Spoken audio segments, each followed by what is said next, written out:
Bienvenidos al canal.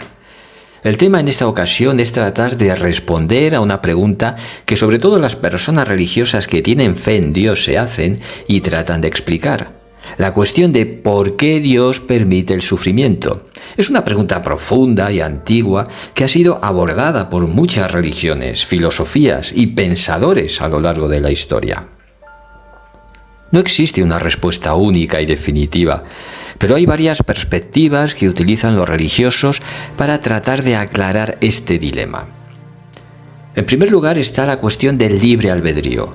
Una explicación común en muchas tradiciones religiosas es que Dios ha dado a los seres humanos libre albedrío, es decir, la capacidad de tomar decisiones por sí mismos. El libre albedrío es fundamental para la moralidad y la responsabilidad personal, ya que permite a las personas elegir entre el bien y el mal. Sin esta capacidad, los seres humanos serían como autómatas, incapaces de desarrollar virtudes auténticas como el amor, la justicia y la misericordia. El sufrimiento en este contexto puede ser una consecuencia del mal uso de este libre albedrío, tanto a nivel individual como colectivo. Por ejemplo, las decisiones que llevan a la guerra, la injusticia, la violencia y otros males son vistas como resultados de elecciones humanas. Asimismo, este enfoque sugiere que gran parte del sufrimiento en el mundo es el resultado de las acciones humanas y no de la voluntad directa de Dios.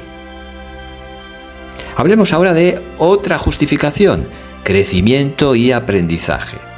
Otra perspectiva es que el sufrimiento tiene un propósito en el desarrollo y crecimiento personal.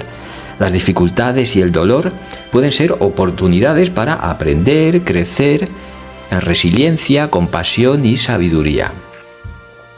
En esta visión, el sufrimiento es una parte necesaria del proceso de maduración y desarrollo espiritual. Por ejemplo, enfrentar y superar la adversidad puede ayudar a una persona a desarrollar una mayor empatía hacia los demás, a fortalecer su carácter y a encontrar un sentido más profundo de propósito en la vida. Muchas tradiciones espirituales y filosóficas sostienen que las pruebas y tribulaciones pueden llevar a una transformación interior, promoviendo un sentido más profundo de conexión con uno mismo y con los demás. La prueba y purificación. En algunas tradiciones religiosas, el sufrimiento es visto como una prueba o un medio de purificación. Se cree que las adversidades pueden fortalecer la fe, la paciencia y la humildad. Este enfoque sugiere que el sufrimiento puede tener un propósito redentor o santificador. Por ejemplo, en el cristianismo se cita a menudo el ejemplo de Job en el Antiguo Testamento, quien sufrió grandes pruebas y a través de su sufrimiento mostró una fe inquebrantable en Dios. Asimismo, muchas religiones enseñan que el sufrimiento puede ser una forma de expiar los pecados o de crecer en santidad, preparándose para una recompensa mayor en la vida futura o en la vida eterna. ¿Y qué hay del misterio divino? Bueno, también se argumenta que el sufrimiento y el mal forman parte del misterio divino que los seres humanos no pueden comprender completamente.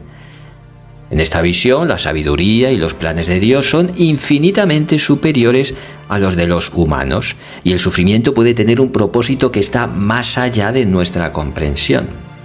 Este enfoque reconoce la limitación humana para entender completamente la naturaleza de Dios y sus propósitos.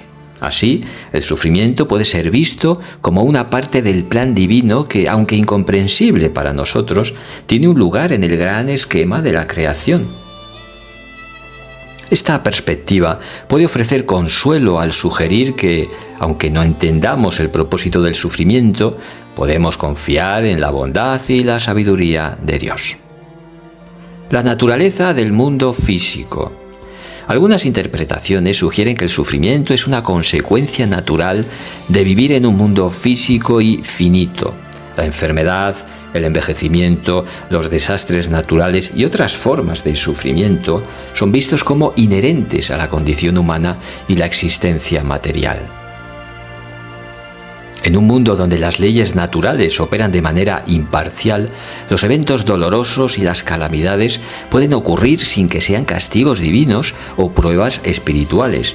Este enfoque subraya la realidad de que el mundo físico, con sus limitaciones y contingencias, es imperfecto y está sujeto a cambios y desafíos. Aceptar esta imperfección puede llevar a un mayor entendimiento de la fragilidad de la vida y la importancia de buscar consuelo y fortaleza en la comunidad, la espiritualidad y la filosofía. Cada una de estas perspectivas ofrece una forma de interpretar el sufrimiento y de encontrar significado en medio de la adversidad. La diversidad de respuestas refleja la complejidad del tema y la variedad de experiencias humanas frente al dolor y la pérdida. ¿Qué os parecen estos razonamientos? ¿Justifican de verdad la inactividad de un Dios todo poder y amor con respecto al sufrimiento? Tal vez podáis comentar al respecto y en otra ocasión, ¿por qué no?, podemos seguir tratando esta cuestión, ya que, como se suele decir, este tema tiene mucha tela que cortar, ¿no os parece? Hasta aquí este comentario y nos veremos en el próximo.